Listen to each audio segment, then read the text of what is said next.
좌우로 한번 우리 인사하겠습니다. 성령으로 살아갑시다. 예. 내 지식, 내 고집, 내 경험, 내 의지가 아니라 성령의 은혜로 살아갈 수 있는 우리 모든 성도님들 주기를 간절히 축복합니다. 다음 주일이 성령 강림 주일이에요.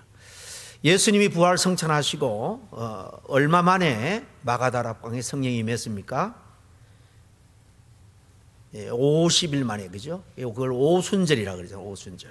바로 다음 주 부활 후 지금 50일째 되는 이 성령 강림절로 교회는 지키고 있습니다. 그래서 지난주부터 성령이라는 주제로 다음 주일까지 한 3번 연결해서 말씀을 드리려고 합니다.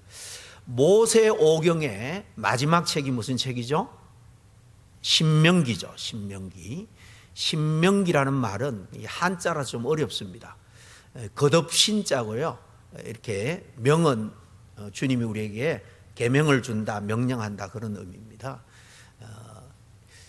그러니까 모세오경의 주된 이야기는 아브라함의 그 후손들이 애굽에서 큰 자손으로 하나님의 약속대로 번창하고 출애굽의 은혜와 더불어서 광야 40년을 지나서 이제 모세의 시대는 끝나고 여호수아에게 이제 리더십을 이양하면서 약속의 땅 가나안 땅으로 들어가라. 그걸 당부하는 게 신명기죠. 신명기라는 것은 again, 거듭, 다시 이런 의미가 있는데 하나님이 시내산에서 언약을 맺고 언약법으로 주신 십계명을 비롯한 레위기법을 약속의 백성이 약속의 땅에서 하나님의 뜻대로 살아가야 되는 그 하나님의 법을 모세가 유언적으로 설교한 것이 신명기입니다. 신명기. 이 신명기라 레위기나 잘 안 읽는 분이 많은데 굉장히 중요한 책입니다. 레위기하고 중복되는 내용이 많이 있고 또 추가된 그런 계명들도 있습니다만은 우리가 읽은 이 요한복음 16장이 주님의 예수님의 이 땅의 사명을 다 마치고 어제 십자가에 달려 돌아가시고 부활 성천하시기 전에 제자들에게 이 땅의 모든 주의 백성들에게 유언적으로 한 고별 설교입니다.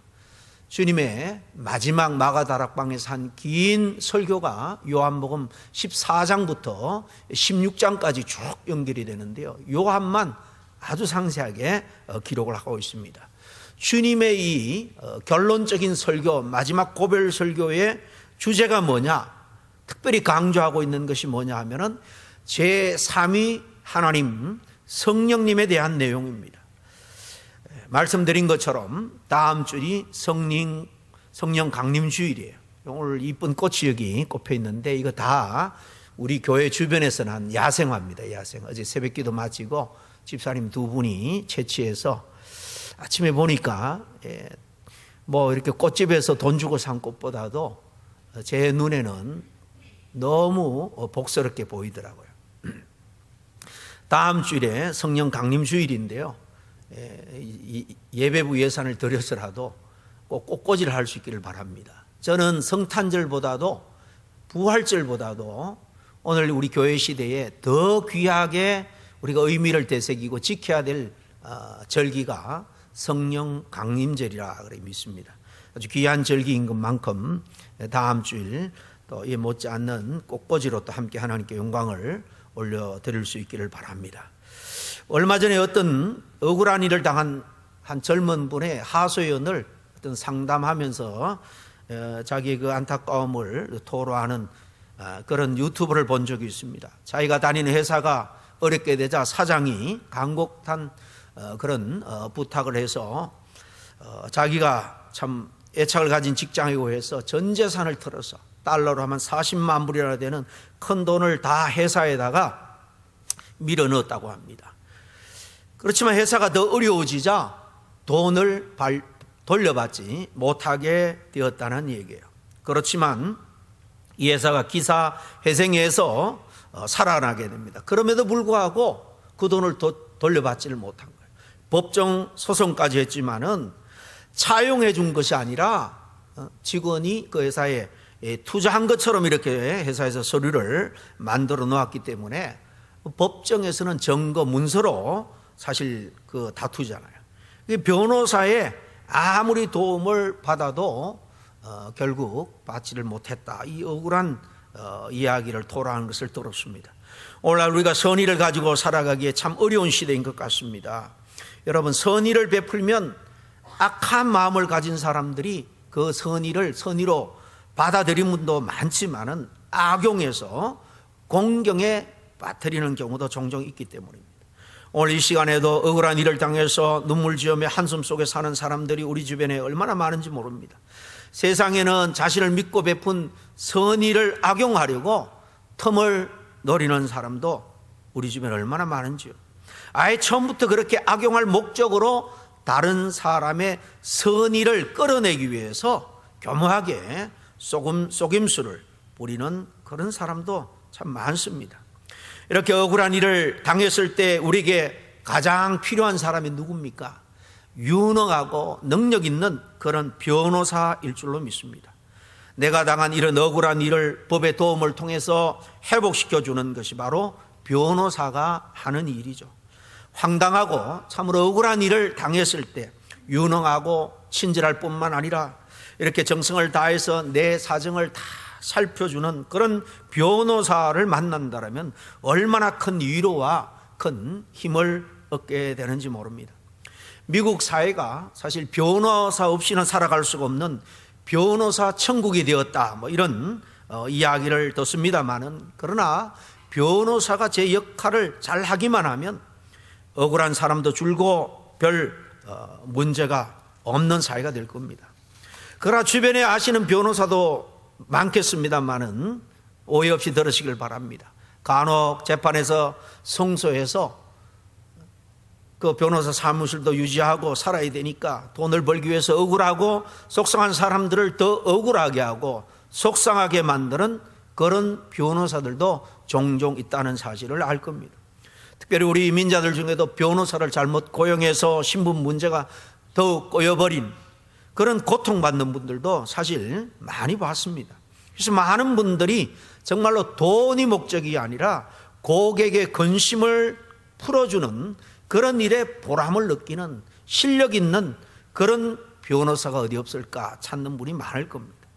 여러분에게도 정말 그렇게 믿고 소개할 만한 변호사가, 그런 훌륭한 변호사가 있는지 모르겠습니다.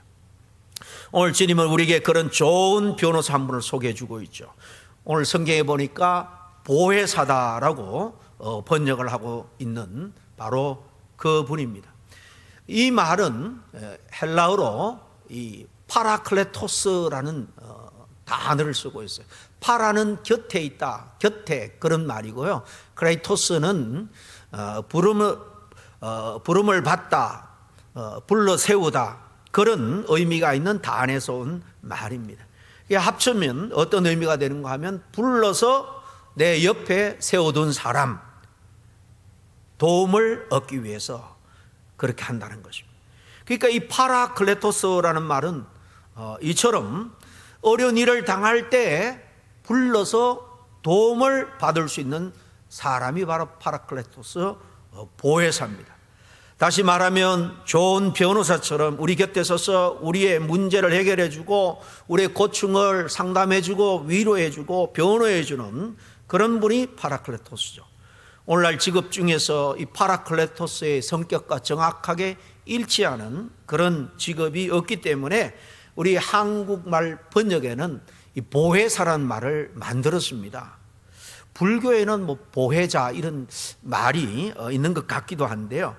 별로 그런 말은 제가 듣지도 읽지도 못했습니다. 이 보혜사란 말은 더더욱 그렇고요. 그러니까 성경을 번역하기 위해서 그 의미를 제대로 살리기 위해서 만든 말이에요. 그래서 영어의 성경에 보면 이 단어가 나올 때 좌우 문맥을 살펴보고 의미에 합당한 말로 여러 말로 번역하는 걸 볼 수 있습니다. 그래서 어떤 곳에는 이 카운셀러, 상담자라고 번역하기도 하고요. 어떤 곳에서는 보호자, 프로텍터라고 번역을 하기도 하고, 또 돕는 자, 헬프라고 번역하기도 하고, 위로하는 사람, 컴포트, 그리고 이렇게 변호해 주는 사람, 디펜더라고 번역하는 것도 있습니다. 이 프로텍터, 디펜더로서의 기능을 생각해 보면요, 여러분 누가 생각납니까? 특별히 법정에서는 오늘날 이 변호사와 참 가깝다라는 생각이 들 겁니다. 카운슬러로서의 기능을 우리가 생각해 보면 오늘날 여기 합당한 사람은 당연히 오늘날 전문 상담가가 있고요, 그리고 또 심리 치료사도 있는데 이런 분들이 이 의미에 가까울 겁니다. 헬퍼의 기능을 생각하면 우리 노년에 도움을 주는 소셜 워커가 여기에 가깝고, 컴포터의 기능을 생각하면 오늘날 목회자와 가깝습니다. 목회자를 통해서 여러분 위로를 얼마나 받는지 모르겠습니다만 어쨌든 목회자의 주된 미니스트리 하나는 이 성도들을 컴포트, 위로하는 사람입니다. 그러니까 이 보혜사 파라클레토스는 한 사람을 돕는 데 있어서 필요한 자기의 지식, 능력, 경험, 그리고 선한 마음, 이 모든 것을 겸비한 사람이다라고 말할 수 있을 겁니다. 이런 사람 사실 오늘날 찾기가 어렵죠. 여기에 가장 가까운 사람을 뽑는다면 아주 이상적인 그런 좋고 또 능력 있는 변호사를 우리가 떠올릴 수 있을 겁니다. 변호사로서의 지식과 경험, 그리고 목회자로서의 심정, 상담가로서의 기술들, 그리고 복지사로서의 지식을 겸비한 좋은 변호사, 그런 사람이 있다면 꼭 맞는 파라클레토스일 겁니다. 그런데 오늘 생각해 보면 우리 주님이 무엇보다도 파라클레토스의 가장 이상적인 모델이기도 합니다.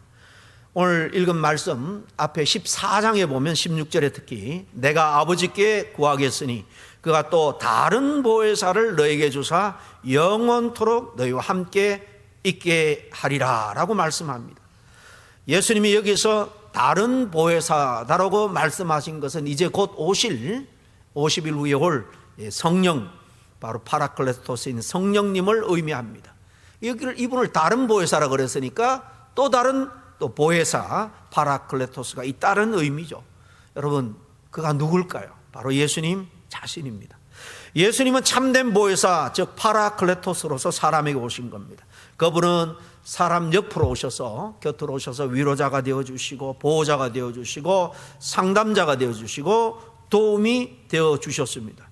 그분은 때로 변호사로, 때로는 사회복지사로, 때로는 목회자로, 의사로, 간호사로, 또 이렇게 정신치료사로, 때로는 재활의사로 사람들 곁에 다가가셨습니다.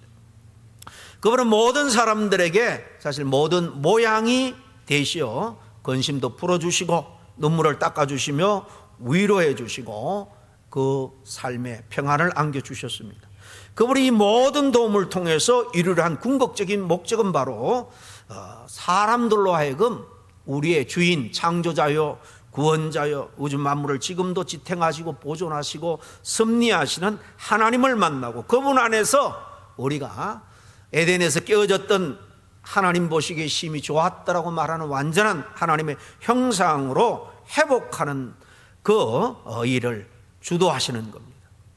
영혼 구원이란 궁극적인 목적을 비롯해 가지고 그분은 지극한 사랑으로 각 사람의 모든 문제, 재짐의 문제, 또 여러 가지 인생의 질병의 문제, 인생의 고통의 문제를 해결해 주시기에 오신 거예요.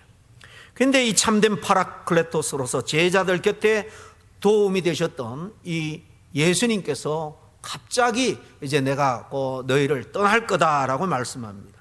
여러분 생각해 보세요. 좋은 변호사를 만나가지고 정말 오랫동안 고통받은 문제를 지금 잘 해결받고 있는데 그 문제가 깔끔하게 정리되기도 전에 그분이 다른 지역으로 이사를 가게 되었다, 아니면 갑자기 세상을 떠나게 되었다. 얼마나 사실 한탄스러운 일입니까? 제자들의 불안과 근심을 충분히 우리가 이해하고 남는 부분이 있습니다. 오늘 본문 7절 바로 앞에 6절에 보세요. 거기에 이렇게 되어 있습니다. 도리어 내가 이 말을 함으로 너희 마음에 근심이 가득하였도다. 주님이 내가 곧 너희들을 떠난다, 이 세상을 떠난다라고 말합니다.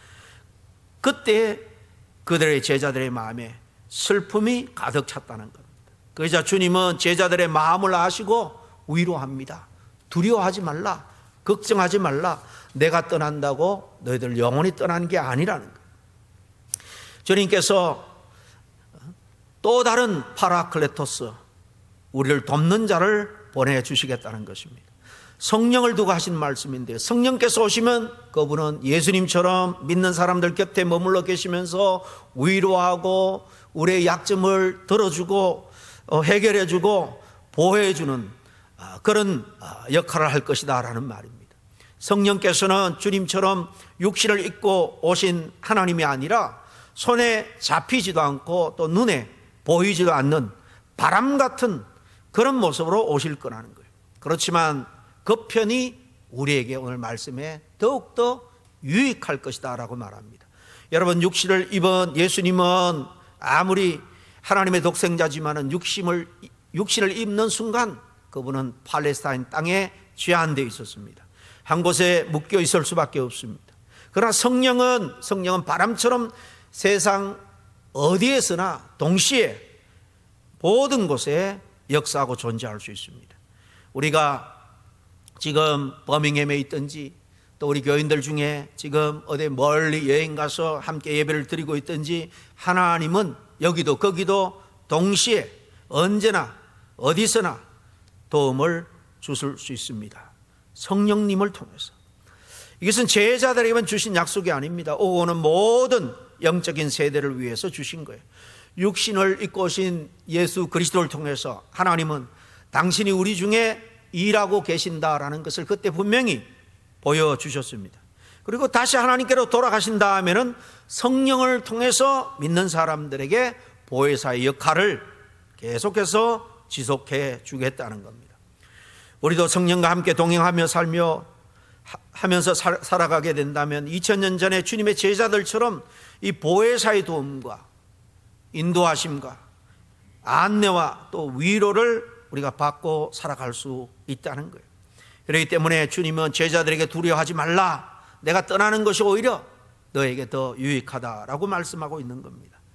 성령님 그분은 우리 가운데 계셔서 우리의 마음을 진리 가운데로 이끄시는 분이에요. 오늘 말씀에도 주님이 진리로 너희를 이끌 거다, 내가 너에게 가르친 모든 진리를 생각나게 할 거다라고 말씀합니다. 이렇게 우리를 영적으로 각성시켜 깨우치시고 우리의 삶을 진리로 인도하시고 지도하시고 보호하시는 하나님인 거예요. 단순한 파워가 아니에요. 그분은 창조주 하나님과는 물론 다른 분입니다만은, 다른 위격을 가지고 있습니다만은, 그렇다고 해서 성령 하나님이 또 다른 신은 아닙니다. 삼위일체의 하나님이에요. 창조주 하나님, 우리가 아는 모든 은하계들을 다 합친 것보다도 더 큰 존재죠. 우리는 너무나 작고 그분은 너무나 크기 때문에 우리는 그 창조주 하나님을 사실 대면할 수가 없습니다. 구약에 보면 대면한 자는 다 죽습니다. 상대할 수가 없다는 거예요. 그렇더라도 우리는 그분 안에 살고 그분의 숨결 안에 숨쉬고 있고 그분의 돌보심 안에 살고 있다는 거예요. 우리는 상상도 할 수 없는 이 위대한 하나님을 그분의 영, 그분의 숨결을 통해서 경험할 수가 있는 겁니다. 이 숨결이 바로 성령입니다. 그래서 구약의 하나님의 영, 이 성령을 히브리어로 루아라고 하는데 근본 뜻이 공기, 바람, 숨, 그런 의미입니다. 신약에는 이 푸뉴마라는 단어를 쓰는데 이것도 마찬가지예요. 바람, 숨결을 의미합니다. 여러분, 바람이 손에 잡힙니까? 안 잡히죠. 그러나 저 바람이 불 때에 큰 나무들이 흔들립니다. 심지어 토네이도로 바뀌면 엄청난 위력을 발휘합니다. 성령이 그렇다는 거예요. 잡을 수 없지만은, 우리가 어떻게 마음대로 핸들링할 수 없지만은 엄청난 능력으로 역사할 수 있는 분이다라는 말씀입니다. 사랑하는 우리 성도 여러분, 창조주 하나님과 우리가 동행하는 은혜와 특권을 사실 누리고 살아가는 사람이에요. 그런데 이 특권을 누리지 못하는 그리스도인들이 너무나 많다는 것이 얼마나 안타까운 일인지 모릅니다. 여러분, 정말 이 능력의 하나님과 동행하는 삶을 살기를 원합니까? 그렇다면 우리의 마음을 만지고 우리를 이렇게 진리로 일깨우고 보호하고 위로하시고 때로는 책망하시는 성령을 여러분 사랑할 수 있기를 바랍니다. 성령을 사모할 수 있기를 바랍니다. 성령을 구할 수 있기를 바라요. 여러분, 예수 그리스도를 진실로 믿기를 원한다면 그분을 배웠던 요한, 시몬, 바울을 우리가 부려할 필요가 없습니다. 성령을 구하면 돼요. 성령이 있으면 여러분, 바울의 마음도 또 베드로의 마음도 우리는 충분히 이해하고 읽어낼 수가 있습니다. 좀 더 정확히 말해서 성령의 눈을 뜨면 되는 것입니다. 영안이 열려서, 귀가 열려서 성령의 음성을 듣고 성령을 물질적으로는 보이지 않아도 영의 감각이 깨어서 느낄 수 있고 인식할 수 있다라면 우리는 성령의 이런 좋은 변호사로서의 그 헬프의 도움을 우리가 다 입고 살아갈 수 있는 것입니다. 여러분, 아무리 오래 교회 다녀도, 아무리 예배에 빠지지 않고 성경 열심히 읽고 기도하고 봉사한다 할지라도 그 사람 속에 성령의 은혜와 역사가 없으면 다 여러분 사실 나띵이 될 수밖에 없어요. 내 의를 위해서, 내 힘으로, 내 자랑을 위해서 아무리 헌신할지라도 하나님 앞에 인정받을 수 있는 것은 아무것도 없습니다. 성경에 네가 무슨 일을 할지라도 성령이 공급해 주는 힘으로 하라라는 말씀이 그겁니다. 그래서 여러분, 우리가 열심히 신앙생활하고 있는 거 중요합니다. 잘하고 있습니다. 열심히 헌금하는 거 잘합니다. 봉사하는 일 참 잘하는 일입니다. 그러나 더 중요한 것, 더 본질적이고 근본적인 것은 정말로 내 안에 성령이 있느냐. 예수 그리스도를 믿으면 성령이 이미 그 안에 임한다라고 약속했어요. 예수 그리스도의 성령, 그 영이 우리 안에 존재하지 않고는 결코 예수님을 구세주라고 아무도 알거나 시인할 수 없다고 분명히 말합니다. 그런 점에서 여러분 속에 성령이 다 있다는 것을 여러분 믿죠? 인정하죠? 그런데 문제는 뭔가 하면은 이 성령 하나님은 인격적인 분이기 때문에 우리가 그분에게 우선순위의 그 결정권을 내어드리지 않으면은 내가 다 결정하고 내 마음대로 하고 그러면 성령님은 우리 안에서 잠잠히 계십니다. 강도가 아니기 때문이에요. 깡패가 아니기 때문에 그렇습니다. 성령님은 우리가 동의할 때만이, 그분을 존중하고 그분의 인도를 기대하고 바랄 때만이 그 성령은 우리를 통해서 역사하는 줄로 믿기를 바랍니다. 이렇게 우리는 성령 안에 살아갑니다.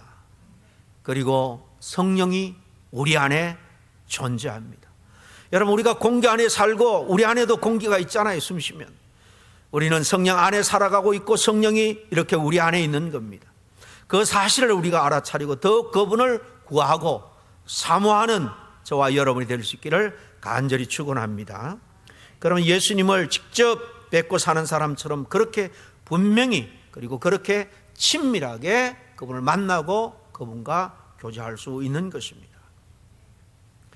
지난 2000년 기독교 역사를 보세요. 기독교 역사상 진실로 예수 그리스도를 닮았던 그런 소위 말해서 성인이라는 사람들 한 사람 한 사람 다 면면들을 보면 무엇보다도 성령에 사로잡힌 사람입니다. 성령의 사람. 지식이 예수를 결코 닮게 할 수 없습니다. 수많은 율법을 다 지킬 수도 없지만 지킨다고 할지라도 그 율법이 예수 그리스도를 닮게 할 수 없습니다. 우리가 아무리 고행을 하고 수도를 한다고 해도 예수를 닮게 할 수가 없어요. 우리를 하여금 진실로 예수 그리스도를 닮아 살아갈 수 있게 하는 것, 그것은 바로 우리 안에 계신, 우리와 또 함께 계신 성령님인 줄로 믿습니다. 정말 그분을 구하고 찾고 그래서 그분과 교제하고 그분을 의지하고 그분의 그 선한 인도함, 영향력 안에 살아간다면 그분이 우리를 빚으실 거예요. 그 결과가 뭔가 하면 우리가 행동할 때 말할 때 저 사람 속에서 정말 그리스도의 향기가 전해져 오는 것 같아. 작은 예수님의 모습을 보는 것 같아. 그렇게 주변 사람이 인정할 겁니다. 성령을 추구하고 성령에 충만하게 살아간다는 것이 바로 이런 것을 두고 하는 말씀입니다. 그리고 성령으로 충만한 사람들은 바울이 갈라디아서 5장 22절 이하의 9가지 성령의 열매를 말하고 있는 것처럼 그런 삶을 살아가요. 진실한 사랑을 알고 행동하게 될 겁니다. 두 번째가 조이죠. 기쁨, 희락. 늘 기쁨에 젖어 있고요. 환경 변화에 출렁이지 않는 평안을 누리고 어떤 경우에는 인내심을 발휘하고 또 남에게 친절하고 믿을 만한, 누구에게나 믿음성이 있고 온유하고 그리고 매사에 절제가 있는 삶의 모습을 보여줄 겁니다. 여러분, 이런 것이 성령 충만한 사람의 모습이라면 성령에 대해서 우리가 더욱더 관심을 가지고 마음을 쓰고 사랑해야 될 줄로 믿습니다. 사모해야 될 줄로 믿습니다. 여러분, 때때로 교회 다닌다고 하면서 영영 망가진 그런 모습들, 혈기를 부리고 온갖 정말 부끄러운 기질을 다 드러내고 살아가는 사람이 있습니다. 작은 일에도 하나님이 없는 것처럼 좌절하고 낭망하고 마음이 그냥 폭풍우에 휩쓸려 그렇게 불안해하는 사람도 있습니다. 또 어떤 분은 예배하고 기도한다고 하면서도 그렇게 비정할 수가 없어요. 야박할 수가 없습니다. 그런가 하면 어떤 그리스도인들은 너무나도 우유부단하기 짝이 없어요. 게으릅니다. 여러분, 그런 모습이 우리에게 있다면 그런 모습 그대로 품고 우리가 주님 앞에 설 수 있겠습니까? 만일 성령의 지도와 도움과 상담과 위로와 보호와 인도를 받아 살아갈 때 바울이 말한 것 같은 그런 변화가 생기는 것이 분명하다면 성령을 더욱 기대하고 추구하는, 그래서 성령의 역사를 밝히 볼 수 있도록 그렇게 힘쓰는 우리 모두가 될 수 있기를 간절히 축원합니다. 성령은 우리에게 있어서 이렇게 유능하고 무엇보다도 참 좋은 변호자, 변호사와 같습니다. 그러므로 어려움을 당해서 어찌할 바를 모를 때마다 좋은 변호사를 우리가 찾는 것처럼 성령을 찾기를 바라요. 좋은 변호사에게 개인적인 사정을 털어놓듯이 기도를 통해서 성령님께 우리의 답답한 컬컬한 모든 심령을 다 털어놓을 수 있기를 바랍니다. 사람은 믿을 수 없어도 우리 집은 우리 어떤 비밀도 다 지켜주시고 위로해 주시고 치유해 주시고 회복해 주십니다. 좋은 변호사는 사무적으로 대하지 않습니다. 자신의 일처럼 귀담아 듣듯이 우리 성령님도 마찬가지예요. 우리의 사정을 이미 다 아시기 때문에 오히려 우리가 토해놓기 전에 먼저 탄식으로 우리를 위해서 기도하시는 분이에요. 우리에게 문제 해결의 방도를 찾아주시기도 할 뿐만 아니라 어떤 때는 우리가 힘들고 부족해서 감당할 수 없을 것 같으면 직접 나서서 해결해 주시는 분입니다. 말씀을 정리해서 이 파라클레토스의 단어 의미를 한번 생각해 보면 크게 이 성령은 한 세 가지의 일을 우리를 위해서 해주신다는 것을 알 수 있습니다. 성령은 말씀드린 것처럼 위로해 주시는 분입니다. 우리는 성령과의 사귐을 통해서 이렇게 위로를 얻습니다. 우리가 좋은 변호사를 만나서 우리 사정을 다 말할 때 그 변호사는 진심 어린 표정으로 작은 탄식까지 다 고개를 끄덕거리며 듣고 공감해 줄 것입니다. 그런 것처럼 성령님은 우리에게 내게 맡기고 평안히 기다리라 라고 말합니다. 그 말이 주는 위로가 얼마나 큰지 아마도 경험해 보신 분들은 동의하실 겁니다. 매일매일 성령님을 찾아가며 그분과 함께 사귀어가면 그분이 우리의 사정을 다 아시고 내 삶을 책임져 주시고 이끌어 가실 줄로 믿습니다. 이것이 마음에 믿어질 때 그것이 얼마나 큰 위로가 되는지요. 그래서 성경에는 이 파라클레토스를 영어 성경에는 특별히 컴포트 그리고 카운셀러 이렇게 번역을 하고 있는 것입니다. 둘째로 성령님은 우리의 모든 그리스도인들의 보호자가 되시는 거예요. 우리 그리스도인들은 성령의 도우심으로 보호를 받을 수 있습니다. 좋은 변호사는 자신의 지식, 경험을 사용해서 자신의 고객을 끝까지 보호합니다. 보호하기 위해서 최선을 다합니다. 자신의 지식과 경험을 다 사용해서 자신의 고객을 보호하는데 힘쓸 줄로 압니다. 법정에서 검사가 나를 무고하게 걸어 넘기려고 할 때 좋은 변호사, 유능한 변호사는 그의 논지를 하나하나 공박하면서 무죄 판결을 이끌어내죠. 이처럼 성령께서는 그를 의지하는 사람들을 이렇게 온전하게 보호하실 수 있습니다. 아무리 추악한 죄를 범해도 우리가 주님을 믿고 주님의 십자가 보혈의 은혜와 능력을 의지할 때 마지막 심판대 앞에서 성령님은 우리를 위해서 변호해 줄 거예요. 맞습니다. 살아생전에 저 사람은 이런저런 참 악한지 나쁜지 못된지 많이 했습니다. 그러나 그의 연약함을 정직하게 인정하고 회개하고 십자가의 의, 주님의 사랑을 의지하며 그의 인생을 마감했습니다. 그러니 그를 불쌍히 여겨 주시옵소서. 삼위 하나님 성령이니까 심판자 우리 주 예수님이 얼마든지 그 말씀, 그 변호를 들어주시고도 남을 거예요. 악한 영의 공격으로부터 보호하시고 환난과 역경 속에서 보호하시는 겁니다. 성령의 인도하심에 의지할 때 우리의 부정한 이런 죄로부터 보호하시고 나를 그런 무고하게 참소하는 사람들로부터 나를 보호해 주십니다. 모두가 나를 그러 억울하게 할 때에 내 아들아, 내가 너를 안다. 걱정하지 마라. 두려워하지 말라. 내가 끝까지 너와 함께 있겠다라는 말씀을 하십니다. 이런 말씀을 성령의 음성으로 들을 때 그것이 얼마나 큰 힘이 되겠습니까? 그래서 어떤 영어 성경에는 이 파라클로테스를 프로텍터 또는 디펜더라고 번역을 하고 있는 것입니다. 마지막 세 번째로 성령님은 우리를 일깨워주는 분이에요. 돈 잘 벌고 세상에서 성공하고 그런 진리로 일깨워주는 게 아닙니다. 영원한 삶, 정말 영원한 진리 가운데로 우리를 일깨워 인도하는 분입니다. 성령의 도우심으로 우리는 날마다 깨우침을 받습니다. 오늘 8절에 보니까 주님은 이렇게 말합니다. 그가 와서 죄에 대하여, 의에 대하여, 심판에 대하여 세상을 책망하시리라 그랬습니다.